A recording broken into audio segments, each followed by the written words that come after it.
लंबे समय से बिहार के अभ्यर्थियों की ये मांग रही है कि बिहार में डोमिसाइल लागू किया जाए, और ऐसा इसलिए हो रहा है क्योंकि बिहार से बाहर कुछ राज्यों में प्रत्यक्ष रूप से डोमिसाइल है, जहां बिहार के अभ्यर्थी फॉर्म नहीं भर सकते, या कह लीजिए कि उस राज्य के अलावा दूसरे राज्य के अभ्यर्थी फॉर्म नहीं भर सकते। जबकि कुछ राज्य में अप्रत्यक्ष रूप से डोमिसाइल लागू है, जहां पे भर्ती प्रक्रिया ऐसी है, सिलेबस ऐसा है कि बाहर के अभ्यर्थियों को या तो परेशानी होती है या सिलेक्शन नहीं होने दिया जाता है।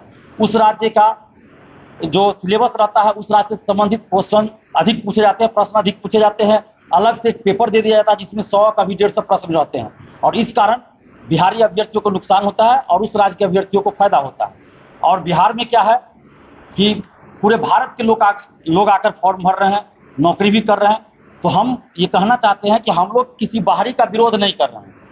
ये नहीं समझा जाए कि बाहरी का हम लोग विरोध कर रहे हैं, नहीं। बिहार से बाहर के हजारों छात्र छात्राएं यहाँ पटना में आकर रेलवे की तैयारी कर रहे हैं, अन्य प्रतियोगी परीक्षा की तैयारी कर रहे हैं, चाहे दरोगा हो या बीपीएससी सिविल सेवा हो। तो हम लोग किन्हीं का विरोध नहीं कर रहे हैं, लेकिन बिहार के अभ्यर्थियों के हक में हम लोग ये मांग कर रहे हैं कि बिहार की सरकारी नौकरी में डोमिसाइल लागू हो। ऐसा इसलिए कर रहे हैं क्योंकि जब एक देश एक कानून की बात की जाती है, एक देश एक चुनाव की बात की जाती है, तो फिर एक देश एक नियुक्ति प्रक्रिया क्यों नहीं होनी चाहिए? हर एक राज्य में अलग अलग प्रक्रिया क्यों है? किसी राज्य में आप बाहर के लोगों को फॉर्म नहीं भरने दे रहे हैं, किसी राज्य का सिलेबस कुछ और है। अगर बिहार में कोई नौकरी करेंगे और बिहार के बारे में पता नहीं है, तो फिर यहाँ नौकरी कैसे करेंगे? इसलिए बिहार से संबंधित प्रश्नों की संख्या ज्यादा पूछी जाए। प्राथमिक शिक्षा में 100% डोमिसाइल लागू हो, क्योंकि आंध्र प्रदेश के, तमिलनाडु के, पश्चिम बंगाल के कोई यहाँ शिक्षक या शिक्षिका बन गए तो क्या बच्चों को बता पाएंगे सही से? भाषा का प्रॉब्लम होगा, बच्चे तो तमिलनाडु की भाषा नहीं समझेंगे, या तमिलनाडु के शिक्षक यहाँ की मैथिली या भोजपुरी मगही नहीं समझेंगे। इसलिए प्राथमिक शिक्षा में 100% डोमिसाइल लागू हो, और अन्य जगह 90% डोमिसाइल सीधे तौर पे लागू हो। 10% सीट ओपन रहे जिसमें बिहार के लोग भी जा सकते हैं, बिहार से बाहर के लोग भी आ सकते हैं, और बिहार के प्रतियोगी परीक्षाओं का सिलेबस भी इस तरह बना जाए कि बिहार से संबंधित प्रश्न ज्यादा पूछे जाए, और हो सकता है तो एक अलग से पेपर दे दिया जाए जिसमें सिर्फ और सिर्फ बिहार से संबंधित प्रश्न पूछे जाए, और बिहार के अभ्यर्थियों के साथ न्याय हो, पारदर्शिता लाई जाए। दरोगा, सिपाही, बीएसएससी सहित सभी बहाली में पारदर्शिता लाई जाए, क्योंकि अभी रिजल्ट के नाम पे सिर्फ रोल नंबर का पीडीएफ जारी होता है, आंसर की जारी नहीं होता है, कट ऑफ जारी नहीं होता है, क्वेश्चन बुकलेट नहीं दिया जाता परीक्षा के बाद, ओएमआर शीट का कार्बन कॉपी नहीं दिया जाता है। तो वो सब जारी किया जाए, परीक्षा के बाद आंसर की जारी हो, रिजल्ट के साथ कट ऑफ सभी का मार्क्स जारी हो। और डोमिसाइल की जहां तक बात है, तो आप देखिए आरटीआई से बहुत सारा डाटा आया है। आरटीआई से डाटा आया, हम बताना चाहेंगे आपको कि ये डाटा है, ये टीचर बहाली से संबंधित है। इसमें है 423 पुरुष सफल हुए हैं, 423 जनरल कैटेगरी में पुरुष सफल हुए हैं, उसमें से 64 सिर्फ बिहारी है। 423 में सिर्फ 64 बिहारी, और बाहरी है 359, 359। उसी तरह महिला में जनरल कैटेगरी में एक क्लास का हम बता रहे हैं, एक विषय का बता रहे हैं, 952 में बिहार की महिला है 176, बिहार से बाहर की महिला है 776। मतलब ये सुनने में थोड़ा अजीब लग रहा है कि कहीं प्रिंट गलत तो नहीं हो गया ना, बिहार के जगह बाहरी नहीं लिखा गया ना, लेकिन नहीं, ये सच्चाई है कि बिहार से ज्यादा बाहरी का सिलेक्शन हुआ है। और इसके अलावा और भी डाटा है जिसमें हम ये बताना चाहेंगे कि 163 बाहरी का सिलेक्शन हुआ है, सॉरी 63, वन नहीं, सिर्फ 63 बाहरी का सिलेक्शन हुआ है, और 199 63 बिहारी का सिलेक्शन, गलत हम बोल दिए, 63 बाहरी बिहारी का, 63 बिहारी और 199 बाहरी का सिलेक्शन हुआ है। तो ये अचानक ये कैसे हो गया? ये तो आश्चर्य लग रहा है। ये एक गिरोह काम कर रहा है बिहार में शिक्षक भर्ती में, और बिहार से बाहर के कुछ राज्यों में, जहां से सेटिंग का खेल चल रहा है कि बिहारी अभ्यर्थियों का हक मारा जाए। और इसीलिए आप देखिएगा कि बिहार में कुछ गिरोह सक्रिय है, डोमिसाइल लागू नहीं होने देना चाहते हैं, लेकिन ये बिहार के अभ्यर्थियों के साथ नाइंसाफी है। अब देखिए, उत्तर प्रदेश बेसिक शिक्षा परिषद के प्राथमिक विद्यालयों के लिए प्रशिक्षु शिक्षकों का चयन, ये नोटिफिकेशन है, इसमें स्पष्ट रूप से लिखा हुआ है कि उत्तर प्रदेश का निवासी होना चाहिए, लेकिन बिहार में किसी चीज में ऐसा नहीं रहेगा कि बिहार का निवासी होना चाहिए। कुछ राज्य में ऐसा है कि आप 5 वर्ष से वहां का निवासी है तभी फॉर्म भर सकते हैं, डीएलएड तभी कर सकते हैं जब 5 वर्ष से उस राज्य में रह रहे हैं। लेकिन बिहार में क्या किया गया है, टीआरई 1, टीआरई 2, टीआरई 3 में फर्जीवाड़ा किस तरह किया गया है? परीक्षा से पहले कहीं जमीन ले लिया, वो भी फर्जी तरीके से, या तो कोई सगे संबंधी है तो उनसे लिखवा लिया गया, या दोस्त से लिखवा लिया गया, जमीन लिखवा लिया गया, आधार कार्ड में चेंज करवा लिया एड्रेस, ये हजारों की संख्या में है। और यहाँ का आरक्षण का लाभ भी ले लिया है, ओबीसी में आ गया, कोई एससी में आ गया। अब आप सोचिए कि कितना बड़ा खेल बिहार में हुआ है। और मैं ऐसे नहीं कह रहा हूँ, मैं सबूत के साथ कह रहा हूँ। और बीपीएससी में, शिक्षा विभाग में है हिम्मत तो एक बार जांच करा ले, TRE 1, TRE 2, TRE 3, हजारों फर्जी निकलेंगे जो फर्जी दिव्यांग सर्टिफिकेट, फर्जी डोमिसाइल और बायोमेट्रिक फर्जी तरीके से किए हैं। जांच करवा ले। वो साइबर थाना में दिलीप कुमार के खिलाफ आवेदन देने से कुछ नहीं होता है। दिलीप कुमार इस सबसे नहीं डरता है। तो बीपीएससी के अधिकारी लोग सुन ले, पहले अपने गिरबान में जाके, और जो गिरोह काम कर रहा है ना, आज न कल पकड़ा जाएगा। और बीपीएससी के वो अधिकारी भी बेनकाब होंगे जो ये सब काम कर रहे हैं। जिसका 2 पैर कटा है, किसी का 1 पैर पट कटा है, किसी का दोनों हाथ कटा है, किसी का 1 हाथ कटा है, वो बिहार में विकलांग नहीं है, वो बिहार में दिव्यांग नहीं है। लेकिन जो दोनों पैर से, हाथ से, पूरे शरीर से स्वस्थ है, वो फर्जी दिव्यांग लगा के, बिहार का भी लोग, बिहार से बाहर का लोग 5000 में फर्जी सर्टिफिकेट बना के दिव्यांग का आरक्षण ले लिया। 50 मिनट एक्स्ट्रा समय परीक्षा में मिलता है और आरक्षण अलग, और नौकरी कर रहा है। उसकी भी जांच होनी चाहिए। ये सारे चीज की जांच हो। और काउंसलिंग इसीलिए पहले नहीं कराया जाता है। किसी भी बहाली में देखिएगा ना कि पहले काउंसलिंग होता है रिजल्ट से पहले, लेकिन यहाँ काउंसलिंग नहीं होता है। तो यही खेल खेला जा रहा है काउंसलिंग के नाम पर। तो हमारी ये मांग है, डोमिसाइल लागू हो, शिक्षक भर्ती, दरोगा, सिपाही सभी में 5 जून को हम लोग संपूर्ण क्रांति दिवस के अवसर पर पटना कॉलेज से 10 बजे से आंदोलन शुरू कर रहे हैं।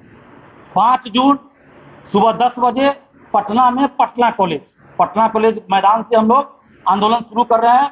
ये जेपी की धरती है, कोई ये ना भूले, ये जेपी की धरती है। जेपी आंदोलन दिवस, संपूर्ण क्रांति दिवस के दिन हम लोग आंदोलन कर रहे हैं। अगर एक भी लाठी स्टूडेंट पे चली, एक भी लाठी चल गया, एक भी थप्पड़ चल गया स्टूडेंट पे, तो उस दिन के बाद से बिहार के सभी अभ्यर्थी, बिहार के सभी नौजवान, हम सभी लोग ये कहना शुरू कर देंगे कि बिहार में जितने नेता हैं, चाहे वो सत्ता पक्ष हो या विपक्ष हो, जो लोग भी जेपी के चेले अपने आप को बताते हैं, वो जेपी के असली चेले नहीं है, वो फर्जी चेले हैं। वो नकाब लगाकर चेले बने, रंगा सियार है वो लोग। अगर जेपी के असली चेले होंगे तो जेपी आंदोलन के दिन, संपूर्ण क्रांति दिवस के दिन अभ्यर्थियों पे लाठी नहीं चलाएंगे, ना एक थप्पड़ लगाएंगे, क्योंकि हम लोग शांतिपूर्वक आंदोलन करने जा रहे हैं। एक कागज का टुकड़ा भी किसी पे हम लोग नहीं चलाते हैं। हाथ जोड़कर सरकार से विनती करते हैं कि हमारी मांग को सुनिए, वार्ता कीजिए। कभी हम लोग हिंसक नहीं होते और ना ही होंगे। और साथ में हम नीतीश कुमार जी से भी कहना चाहते हैं, हाथ जोड़कर विनती करते हैं नीतीश कुमार जी से, तो नीतीश कुमार जी, आप जेपी आंदोलन से उभरे हुए नेता हैं, और बिहार के जितने बड़े नेता हैं वो सभी या तो जेपी आंदोलन से डायरेक्ट उभरे हुए नेता हैं, या जेपी आंदोलन से उभरे हुए नेता के बेटा बेटी, पोता पोती हैं। और जेपी आंदोलन के दिन, जेपी आंदोलन दिवस के दिन आंदोलन हो रहा है। बिहार के अभ्यर्थियों के हक की लड़ाई है। ये किसी एक की लड़ाई नहीं है, बिहारी स्वाभिमान की लड़ाई है। और वोट दे बिहारी, नौकरी ले बाहरी अब नहीं चलेगा। लाठी खाए बिहारी, नौकरी ले बाहरी नहीं चलेगा। बिहार की सरकारी नौकरी पर पहला हक बिहारियों का है।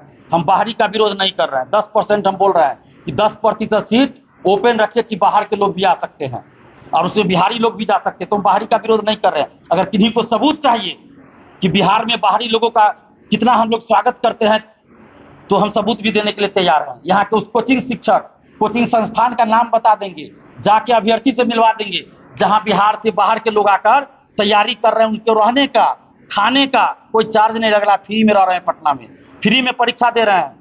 सारी व्यवस्था यहाँ कोचिंग वाले कर रहे हैं। आप कहिएगा तो नाम भी बता देंगे वैसे शिक्षक का।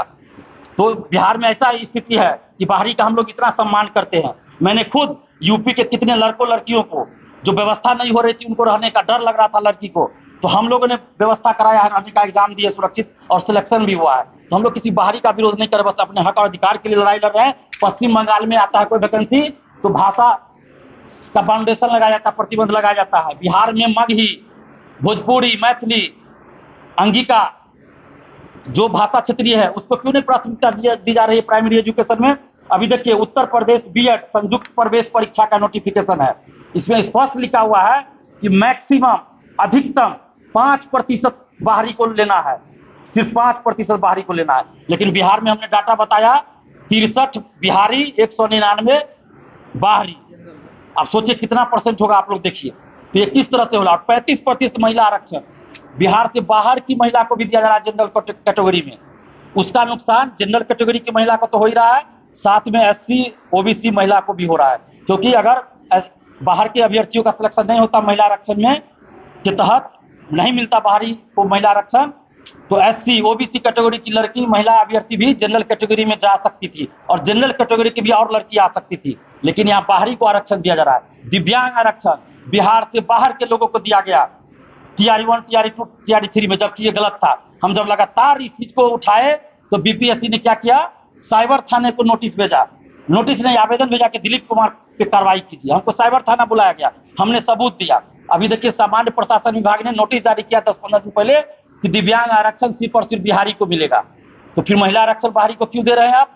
महिला आरक्षण भी सिर्फ और सिर्फ बिहारी को मिलना चाहिए, बिहारी बेटियों को मिलना चाहिए। तो इन सभी मुद्दों को लेकर डोमिसाइल लागू हो, पारदर्शिता लाई जाए, आरक्षण का लाभ सिर्फ बिहारी अभ्यर्थियों को मिले।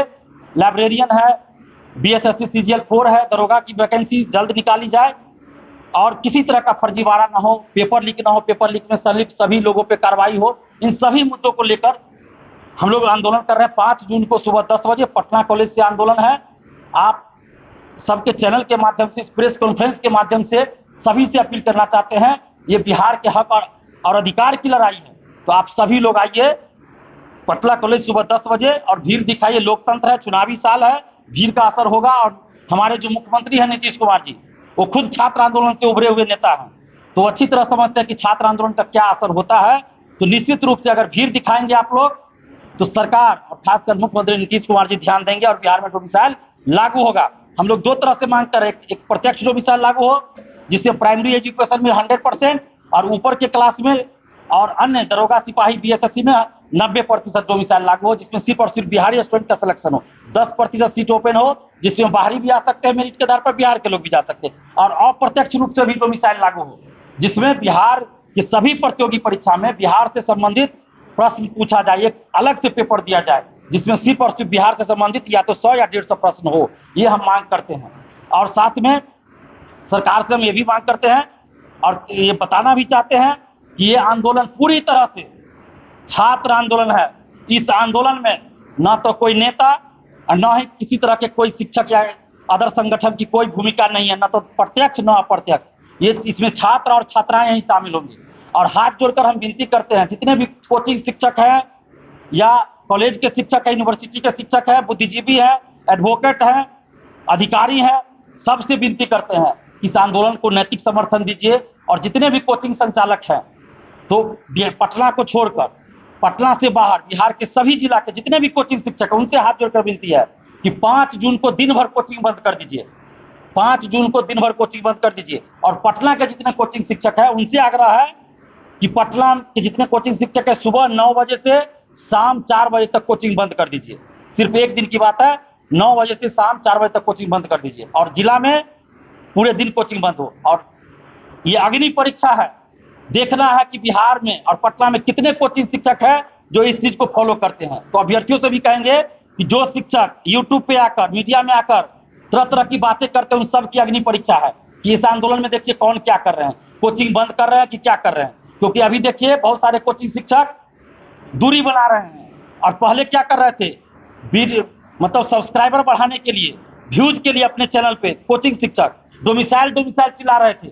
लेकिन अब जब डोमिसाइल पे आंदोलन हो रहा है तो साइलेंट हो गए। कोई पटना छोड़ के भाग गए, तो कोई कोचिंग में नजर नहीं आ रहे हैं, तो कोई वीडियो बना रहे हैं, तो दूसरे मुद्दे पे बना रहे हैं। तो ये सब की अग्नि परीक्षा। और जितने भी अभ्यर्थी हाथ जोड़कर विनती करेंगे कि आप लोग ऐसे लोगों की रंगा सियारों की पहचान कीजिए और वैसे लोगों का बहिष्कार कीजिए। और लास्ट में मीडिया बंधुओं से आग्रह करेंगे, हाथ जोड़कर विनती करेंगे मीडिया बंधुओं से कि बिहार में जितनी वैकेंसी आ रही है हम ईमानदारी के साथ कर रहे हैं। बिहार से बाहर इतनी वैकेंसी कहीं नहीं आ रही है, ये सच्चाई है। लेकिन बिहारियों को हक मिलना चाहिए, पहला अधिकार बिहारियों को आना चाहिए। इसलिए डोमिसाइल के लिए हम लोग आंदोलन कर रहे हैं। लेकिन पारदर्शिता नहीं है, पेपर लीक हो जाता है, कभी धांधली सेटिंग हो जाती है, तो इस पे रोक लगना चाहिए। आप सभी मीडिया बंधुओं से आग्रह करेंगे कि आप लोगों ने स्टूडेंट्स के मुद्दे को बहुत जोर शोर से उठाने का काम किया है, साथ दिया है। और बहुत सारे मुद्दों पे आप लोगों के साथ देने की वजह से सरकार ने संज्ञान लिया, कार्रवाई हुई है। तो इस मुद्दे पे भी आप लोग डिबेट करवाइए, अपने चैनल के माध्यम से अभ्यर्थियों की आवाज को सरकार तक पहुंचाइए। और 5 जून को सुबह 10 बजे आंदोलन है, आप लोग पटना कॉलेज जरूर पहुंचिए। पटना कॉलेज सभी लोग पहुंचिए और अभ्यर्थियों की आवाज को अपने चैनल के माध्यम से सरकार तक पहुंचाइए। बहुत बहुत धन्यवाद। अगर किन्हीं का कोई प्रश्न हो तो जरूर पूछिएगा। वहाँ का सीट ले लेते हैं, लेकिन इसमें जब बारिश में इतना बड़ा संख्या में बारिश कैसे कामयाब होगा? देखिए, बिहार से बाहर ये खासकर रेलवे वैकेंसी में बिहारी अभ्यर्थियों का झंडा गड़ता था, लेकिन एक समय आया जब रेल मंत्री ममता बनर्जी बनी तो उन्होंने ऐसा कर दिया कि सभी बोर्ड का एक ही साथ एग्जाम होगा। मतलब आप किसी एक बोर्ड के एग्जाम में अपियर हो सकता, पहले था अलग अलग बोर्ड में आप एग्जाम दीजिएगा, मतलब अलग अलग समय पे एग्जाम होता था। तो अगर कोई अभ्यर्थी महेंद्रू बोर्ड का फॉर्म भरा, यहाँ भी एग्जाम दे सकता है, कोलकाता भी दे सकता है। लेकिन ममता बनर्जी ने क्या किया, बिहारी अभ्यर्थियों को छांटने के लिए एक साथ कर दिया। उसके बाद वर्तमान जो सरकार है उसने भी कर दिया कि एक साथ सारा पद के लिए एनटीपीसी करके सारा कोई खिचड़ी बना दिया, तो बिहारी अभ्यर्थियों की अखबारी हुई। और शिक्षक भर्ती में खासकर ऐसा हो रहा है कि बाहरी लोग का सिलेक्शन जो हो रहा है तो इसमें गिरोह काम कर रहा है। सबसे पहले तो मैं कहूँगा गिरोह काम कर रहा है, क्योंकि बीपीएससी के कुछ अधिकारी कर्मचारी यूपी कैडर के रहे या यूपी निवासी रहे, तो लंबे समय से बीपीएससी में खेल चल रहा है। और कुछ जो शिक्षा माफिया है, परीक्षा माफिया है बिहार में, कोचिंग माफिया है, वो यूपी के हैं, वो यूपी के मैं खुलेआम बोल रहा हूँ। और इसमें देखिएगा यूपी के 7 लोग शिक्षक पकड़े गए फर्जी आवासीय, बिहार का आवासीय सर्टिफिकेट बना के फर्जी, और वो नौकरी करने आया था, पकड़ा गया। अभी बहुत ऐसे हजारों है। तो यूपी का कुछ जो कोचिंग शिक्षक भी पटना में है, वो शिक्षा माफिया है, कोचिंग माफिया है, वो लोग गिरोह का काम कर रहा है। और दूसरी बात, एक तो ये होगा, दूसरी बात कि बिहार के कुछ कोचिंग शिक्षक, खासकर जो फेमस है यूट्यूबर कह लीजिए, वो कोचिंग शिक्षक कहने में मुझे शर्म आ रही है, उन लोगों ने ठीक से पढ़ाया नहीं, अभ्यर्थियों को गुमराह करते रहा हूँ। और इसका भी एक प्रभाव पड़ा कि अभ्यर्थियों को गुमराह किया गया। अभ्यर्थी रोज कटअप जारी कर रहे हैं, कोई टेस्ट सीरीज लॉन्च कर रहे हैं, फलना तो चिन्ना, ये वो बेसिक पढ़ाई होनी चाहिए, ये भी जरूरी है। लेकिन सबसे बड़ा कारण है कि गिरोह काम कर रहा है बिहार में, सेटिंग का खेल कर। क्योंकि क्या होता है, आप देखिए, बिहार में किसी गांव से 10 लड़का का सिलेक्शन करवा दे सेटिंग से, तो पूरे बिहार में हल्ला हो जाएगा। लेकिन बाहर वाले का अगर सेटिंग से हो रहा है तो बिहार में हम लोग को पता नहीं चलेगा। उस गांव में हल्ला होगा भी तो गांव वाला यहाँ क्यों आएगा, उसको लगा बिहार में कुछ कर रहा है, हमको क्या मतलब है। तो इसलिए ये सेटिंग का जो है तरीका बदल रहा है, ये गैंग का जो है तरीका बदल रहा है धांधली सेटिंग का। तो इसकी भी जांच हो कि आखिर कैसे, क्या बिहारी अभ्यर्थी इतना मतलब पढ़ने में कमजोर हो गया है, बाहर जाके यूपीएससी निकाल रहे हैं, रेलवे में निकाल रहे हैं, अन्य वैकेंसी निकाल रहे हैं सेंट्रल सरकार में की वैकेंसी में, और टीचर बहाली में नहीं निकालेगा, ऐसा नहीं है। ये गिरोह काम कर रहा है, सेटिंग धांधली का गिरोह काम कर रहा है। आया भी है पेपर लीक की जो जांच हुई है आर्थिक के बाद, उसमें आया भी है कि यूपी का गिरोह सब है पेपर लीक में, यूपी से है, झारखंड से, बहुत राज्य से है। और यहाँ तो सबूत है कि भाई फर्जी दिव्यांग सर्टिफिकेट, फर्जी आवासीय लगाया है, पेपर में छपा है। तो चेयरमैन साहब, बीपीएससी के चेयरमैन साहब, जरा आंख खोलिए और देखिए, जांच करवाइए। कोई भी बहाली में पहले काउंसलिंग होती है, सर्टिफिकेट की जांच होती है, लेकिन शिक्षक भर्ती ऐसी है जिसमें कोई जांच, दिव्यांगता की जांच नहीं हो रही है भाई, दिव्यांग सर्टिफिकेट की जांच नहीं हो रही है। डीएमसीएच, हम एड्रेस तक बता रहे हैं, डीएमसीएच दरभंगा, समस्तीपुर सदर अस्पताल, 10-20 हजार में फर्जी सर्टिफिकेट वहां का लोग लगा रहे हैं, वहां से बन रहा है या फिर वहां का मोहर और साइन फर्जी लगा रहा है, ये भी तो जांच करना चाहिए शिक्षा विभाग पर, वो भी नहीं हो रहा है। दरभंगा का बहेरी,